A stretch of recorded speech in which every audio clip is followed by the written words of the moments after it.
Oke, sudah kelihatan Bapak Ibu? Sudah, Pak. Udah ya. Oke, Assalamualaikum warahmatullahi wabarakatuh. Selamat pagi Bapak Ibu semua. Oke, masih lemes kayaknya. Sekali lagi, selamat pagi Bapak Ibu semua. Apa kabarnya? Sehat semua ya Bapak Ibu. Baik, luar biasa. Saya lihat dari wajah Bapak Ibu. Terlihat semua semangat, ceria, bahagia. Mungkin karena sebentar lagi kita gajian ya. Oke. Oke, sebelum kita mulai pelatihan kita pada pagi hari ini, kita berdoa dulu menurut agama masing-masing. Berdoa dimulai. Oke, selesai. Nah, sebelum kita mulai, izinkan dulu saya berpantun. Nanti mohon kata-kata cakepnya Bapak Ibu ya. Oke. Bunga melati baunya wangi, ditanam di halamannya rumah Budi. Hidup ini tak bisa diulangi, mari kita buka saja acara ini. Cakep. Oke, untuk kali ini kita akan membahas topik terkait melaksanakan pembayaran transaksi foreign exchange. Di mana pada tahapan ini kita bagi ke beberapa subtopik. Yang pertama itu perkenalan, kemudian kita bahas terkait standar pelatihannya seperti apa, kemudian tujuan pelatihan itu seperti apa nantinya yang akan kita tuju, kemudian penyajian materinya, praktek kerjanya, kesimpulannya, dan pasti terakhirnya harus ada evaluasi terkait pelatihan yang kita lakukan. Oke, baik Bapak Ibu yang luar biasa. Saya ucapkan terima kasih kepada Bapak Ibu sudah mengikuti pelatihan ini. Perkenalkan, nama saya Oki Prasetyawan. Biasanya dipanggil oleh teman-teman itu dengan nama Oki. Pendidikan saya terakhir itu di S1 Ilmu Ekonomi. Dan saat ini saya bekerja di bank terbesar di Indonesia, Bank Sentral Asia. Status saya sekarang sudah menikah dan memiliki dua orang anak, satu laki-laki, satu perempuan. Kemudian saya juga mencantumkan nomor handphone saya. Jikalau nanti setelah pelatihan ini, Bapak Ibu ada terkendala atau ada yang mau ditanyakan, silakan untuk melakukan WhatsApp atau telepon ke saya dan akan saya respon sesegera mungkin. Oke. Nah, sebelum kita memulai pelatihan ini ada eh, yang perlu kita ketahui, hal-hal yang perlu kita perhatikan. Yang pertama adalah Bapak Ibu dalam proses nanti pelaksanaan kegiatan pelatihan yang kita laksanakan ini, kita tidak pernah tahu apakah akan terjadi terkait potensi bahaya di tempat kerja kita saat ini. Maka ada poin-poin penting yang perlu Bapak Ibu tahu semuanya yang hadir di sini sebagai peserta pelatihan untuk memastikan di mana jalur emergency exit jikalau nanti ada terjadi bencana alam. Kemudian mohon semuanya mengetahui secara persis di mana harus menyelamatkan diri atau assembly point-nya. Kemudian untuk Bapak Ibu, maaf, untuk Bapak Ibu melaksanakan pelatihan ini dengan aman. Kemudian untuk jam pelatihannya itu kita sepakati kita mulai jam 9 pagi.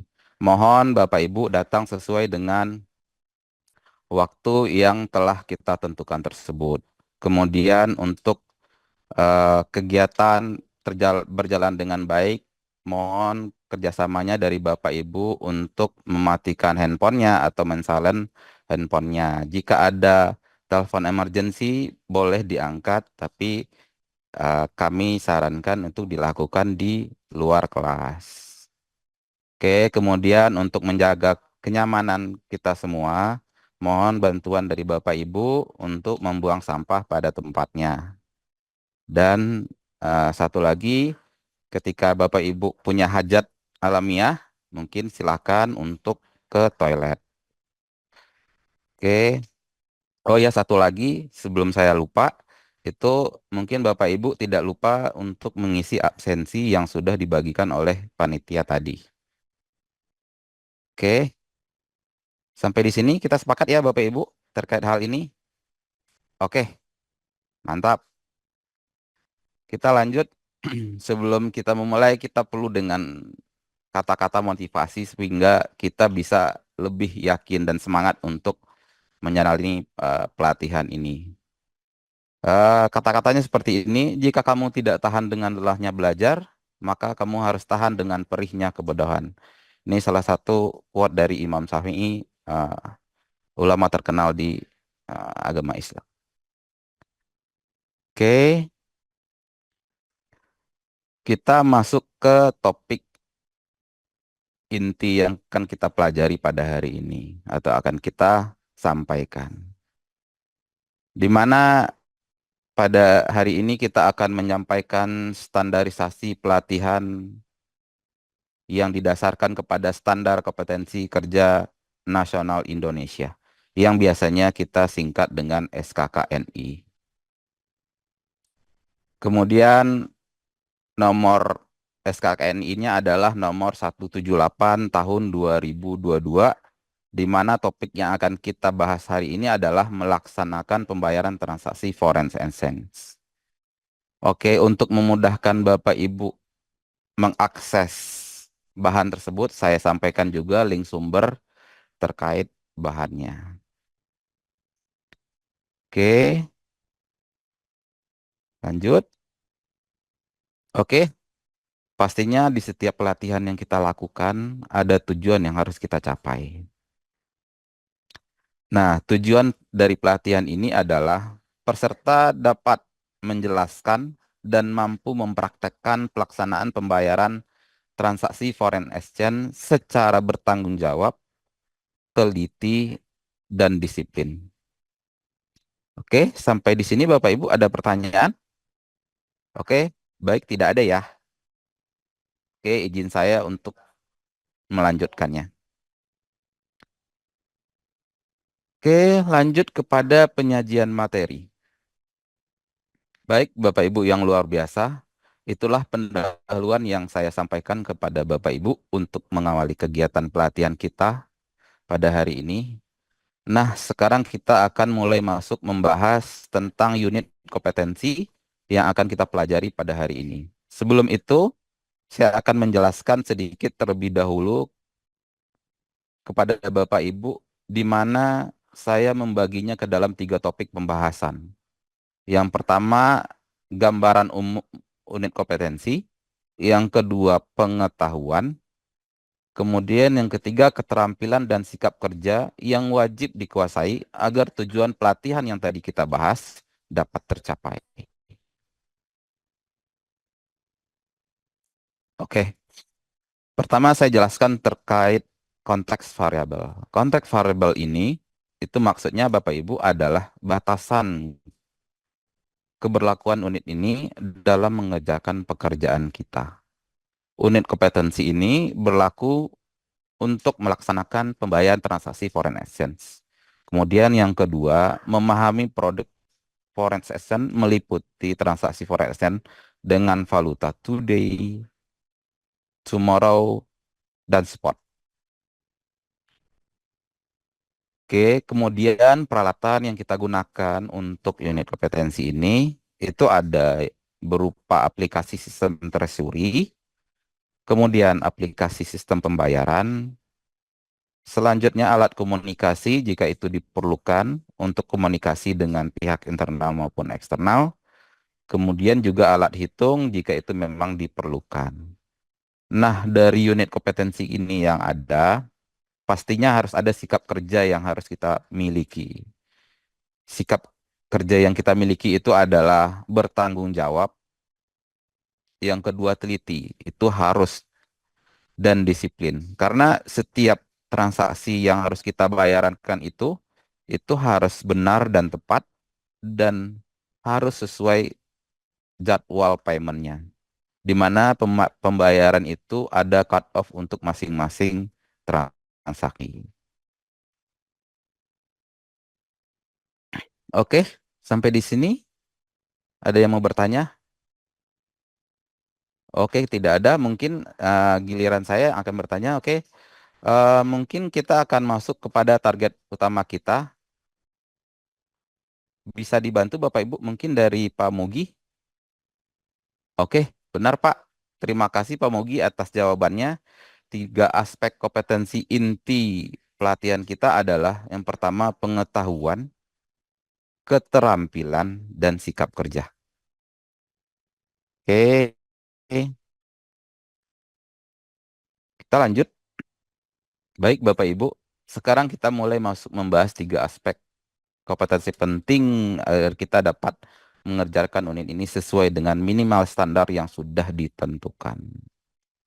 Pertama, Bapak Ibu, kita akan mulai dengan pengetahuan meliputi antara lain produk forex exchange.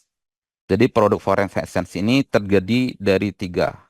Yang pertama itu today, di mana tanggal penyelesaian atau tanggal pembayarannya itu sama dengan tanggal transaksi itu dilakukan.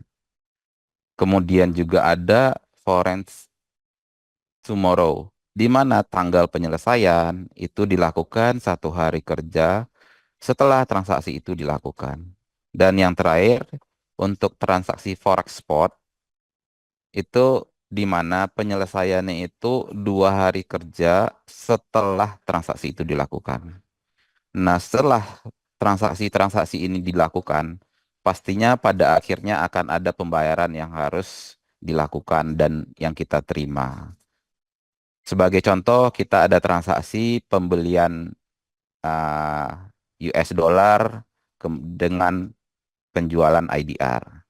Nah, kalau untuk penjualan IDR ini pastinya kita akan bayar melalui payment gateway yang biasanya disebut dengan BIRTKS. Kemudian untuk penerimaan falas itu, kita akan biasanya terima uangnya di bank koresponden kita, tetapi pastinya dari bank counterparty akan melakukan instruksi payment itu di aplikasi Swift. Kemudian ada juga yang overbooking. Oke, sampai di sini ada pertanyaan? Oke, ada pertanyaan dari Pak Charlie terkait overbooking ya Pak ya. Oke, saya bantu jelaskan terkait overbooking. Contohnya seperti ini. Oke, izinkan saya menjawab. Jadi contohnya bank luar negeri itu membuka rekening rupiah di BCA untuk kebutuhan likuiditas dan pemenuhan transaksi nasabahnya. Nah, bank luar negeri ini melakukan pembelian IDR terhadap falas, kemudian IDR itu minta dikirimkan atau ditransfer ke rekening bank tersebut di BCA. Makanya itu disebut sebagai transaksi overbooking. Sip, terima kasih. Bagaimana penjelasan saya, Pak Charlie? Apakah sudah jelas? Oke, sudah jelas.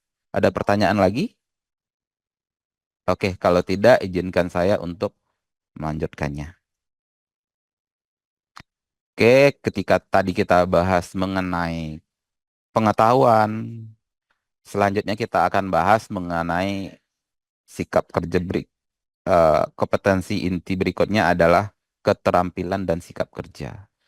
Keterampilan pertama yang harus kita miliki adalah dapat melakukan komunikasi dan koordinasi baik secara internal maupun eksternal dengan bertanggung jawab.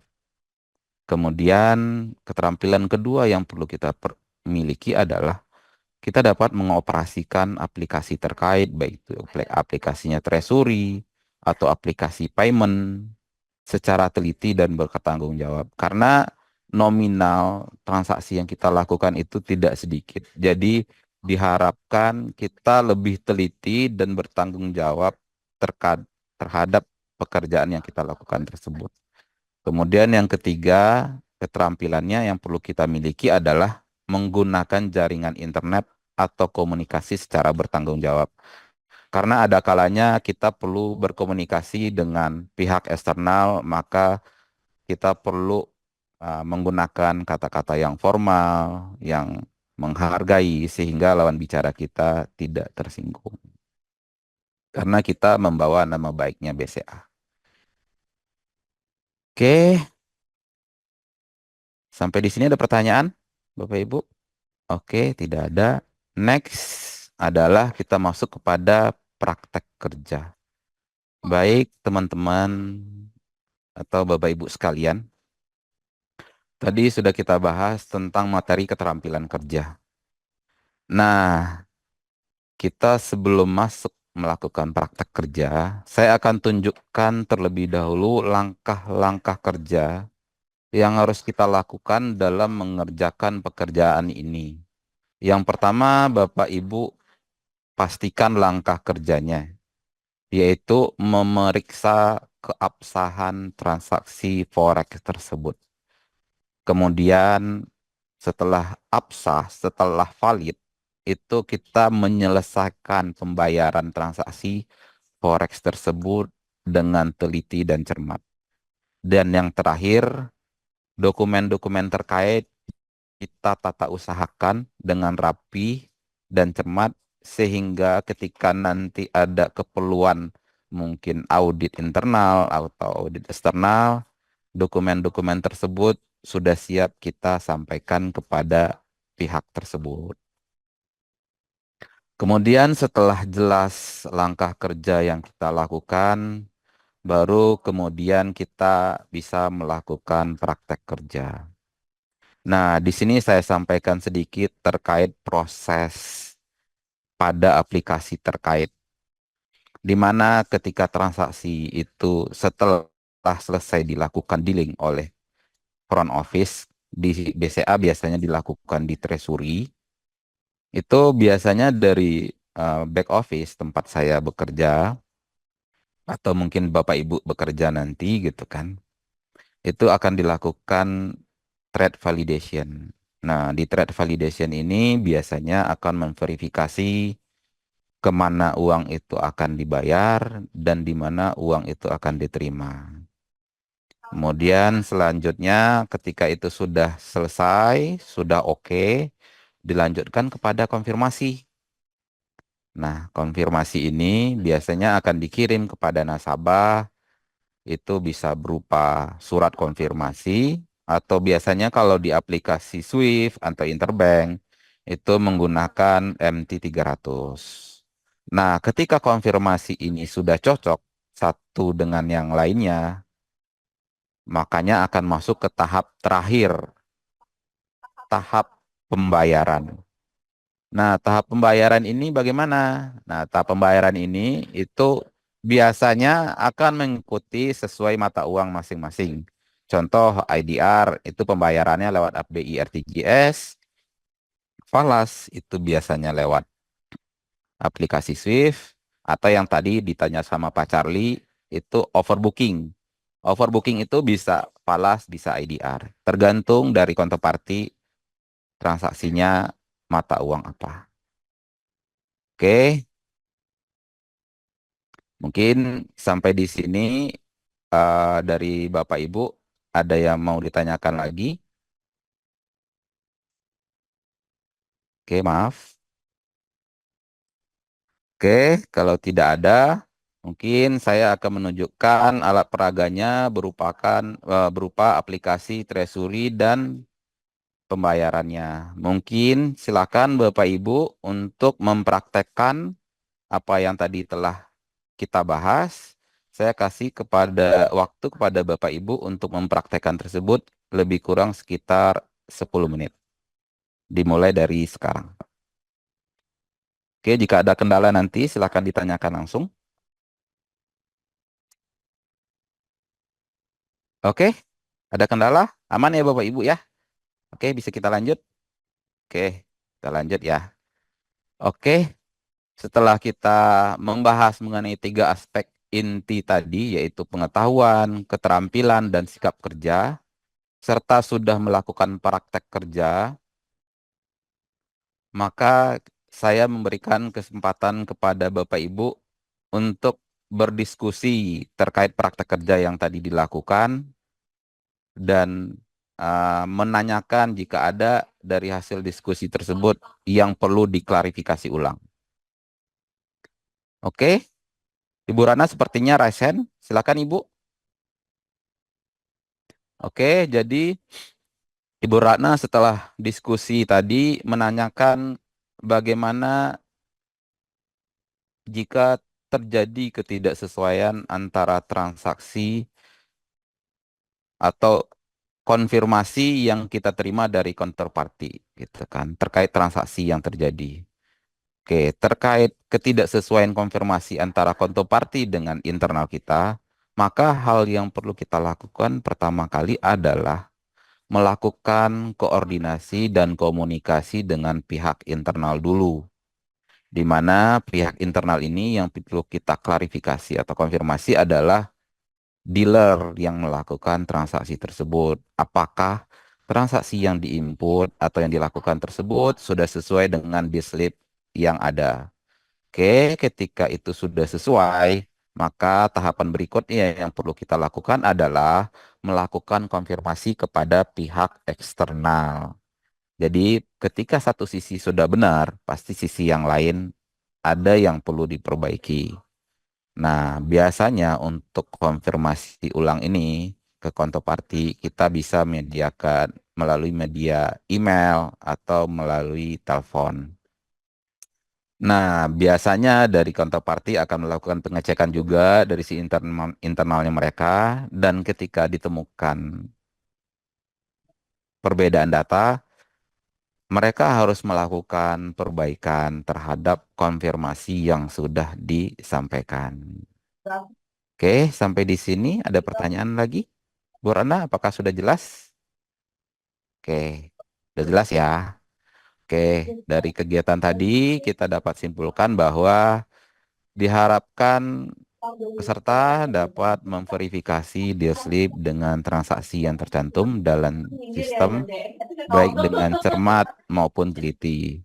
Kemudian, jika tadi juga tidak ditemui ketidaksesuaian transaksi yang tercantum dalam deal slip, peserta juga dapat melakukan tindak lanjut terkait hal tersebut. Dan yang terakhir, peserta diharapkan dapat melakukan pembayaran transaksi forex sesuai prosedur yang berlaku. Oke, terakhir kita masuk ke tahap evaluasi.